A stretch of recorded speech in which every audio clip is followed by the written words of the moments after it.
So listen to me very carefully. So everything starts from the hypothalamus with a hormone called as GnRH. GnRH is produced in the form of pulsatile fashion. So if GnRH is produced in a pulsatile manner,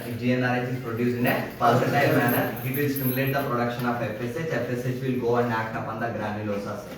Granulosa cell will produce estrogen and as well as inhibin B. So inhibin B and estrogen together, they will give positive feedback to LH, negative feedback to FSH. Once they give positive feedback to LH will start to increase, which will reach a point. So as time of the increasing of the LH, we call it as LH and peak major pons when it reaches peak, that is called as LH peak. LH peak is the time, that is the time when what is going to happen, that is the time what is going to happen, ovulation. क्या होता है ovulation. So ovulation कब होता है LH peak. LH peak, how much quantity is required for your ovulation? 75 nanogram per ml. So to reach that LH peak, estrogen is also required because it was giving a positive feedback. How much LH should be there to give positive feedback? एक minute के लिए सुनो answer से पहले. I will repeat the same question as well. हाँ, कितना oestrogen चाहिए जिसके वजह से LH पीक पहुंच सके, वो है 200 पिकोग्राम पर ml. Okay, so because of which ovulation also occurred and LH also increased, followed by the ovulation. What has happened, doctors? So now what has happened is that ovulation, so ova has come out. The left out structure is corpus luteum. Corpus luteum is maintained by one hormone. उसका नाम क्या है? LH. Corpus luteum is maintained by LH. So that LH hormone is stimulating one more cells in your ovary. They are called as granulosa cell, leading to the production of progesterone. And your LH is also produced from where? Sorry, your progesterone is also produced from where? From the corpus luteum. Corpus luteum will be alive for how long? 14 days. Till that time corpus luteum is there, progesterone is there, then the person is not having enough blood supply to the endometrium. If there is enough blood supply to the endometrium is alive, no shedding. At one point of the time, corpus luteum मर जाएगा. There will be death of the corpus luteum. Corpus luteum will die. When will it die? When LH will go down. LH will go down when progesterone is increased. So peak of the progesterone will be on the day 22 of the cycle in a 28-day cycle. Also 8 days after the ovulation. So after which what happens, guys? What happens is that the progesterone level will start to decrease because LH is decreasing. No LH, no maintenance of corpus luteum, decrease of progesterone. So all the hormones have been decreased, and if there is no progesterone vasoconstriction, so that will lead to ischemic necrosis and shedding of the endometrium. If shedding has to occur, what has to occur? Shedding has to occur. Now there is an ischemic necrosis and inflammation. That time what is going to happen? Prostaglandins are released. They will cause the pain. That is only called as dysmenorrhea. And prostaglandin will also stimulate the contraction of the uterus. So that will allow the evacuation of whatever the dead tissue, that is your endometrium, necrotized endometrium in the form of bleeding. Normal quantity of bleeding is 20 to 80 ml. Less than 20 is called as oligomenorrhea. Sorry, less than 20 ml is what is that? Hypomenorrhagia. If more than 80 ml, menorrhagia. More than 80 ml, menorrhagia. Menometrorrhagia means what? Irregular excessive bleeding. Metrorrhagia means irregular bleeding. Okay, when we are talking about polymenorrhea means more number of times the person is getting period, that means less than 24 days, or more than 38 days is what? Oligomenorrhea. Okay, then we studied about what is the cryptomenorrhea. Cryptomenorrhea में क्या है? दो disorder, transverse vaginal septum and imperforate trigement. Then next important we studied about male and female. Male आने के लिए SRY complex.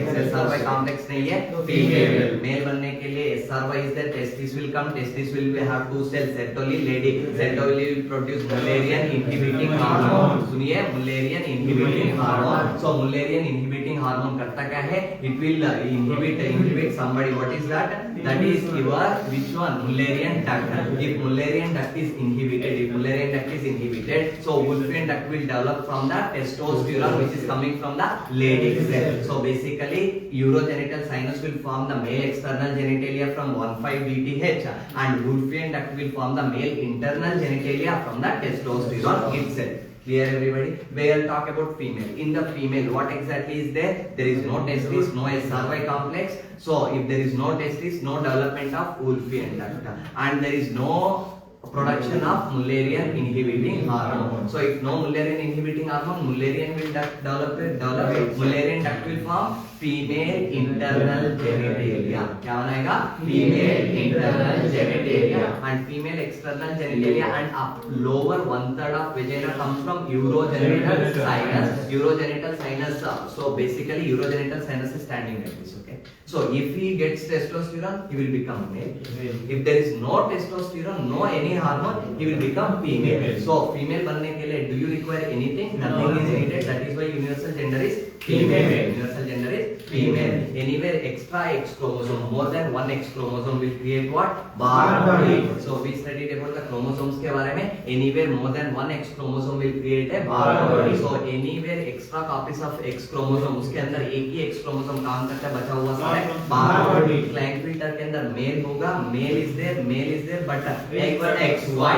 So one bar body, one X chromosome, one Y chromosome. Very good. When we are talking about a healthy female, one bar body. Super female में दो bar body. हाँ नहीं खल्ला. So karyotyping of sex chromosomes is done to determine what? Gender. Only if we require for a evaluation. Normally, what is the basic test we do for determining the gender? External genitalia. If male external genitalia, what are those structures? Penis and scrotum. If they are the male, if the vulva is present, then it is female. Okay. In the vulva, we have a structure called clitoris.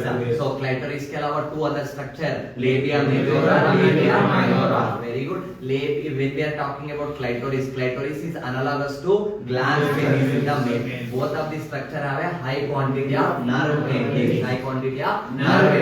So it will be more sensitive area, less sensitive, more sensitive area. Very good. Chalo. Then we studied about what? We studied about the most important aspect. What is that? That is your amenorrhea के बारे में. All the amenorrheas are divided into primary and secondary. So when we are talking about primary, so primary amenorrhea is nothing but a female who never had menstruation.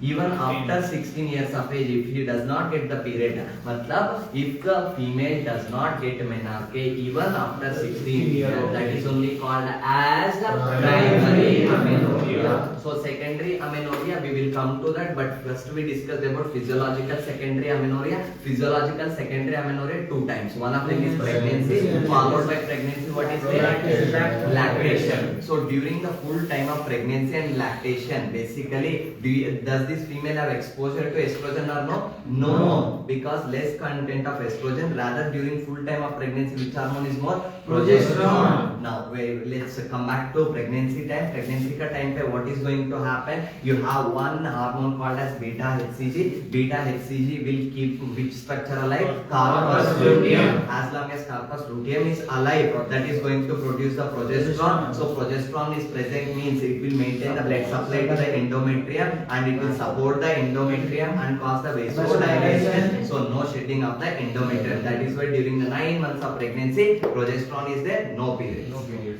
Okay. Then lactation. Lactation means what? After the delivery. After the delivery, the mother has to give the feeding to the baby. That means what? That means breastfeeding. During the exclusive breastfeeding time, which hormone is elevated? Prolactin. So prolactin can give negative feedback to GnRH. No GnRH, no FSH. If there is no FSH, no hypothalamo pituitary ovarian axis in the female, leading to lactation amenorrhea.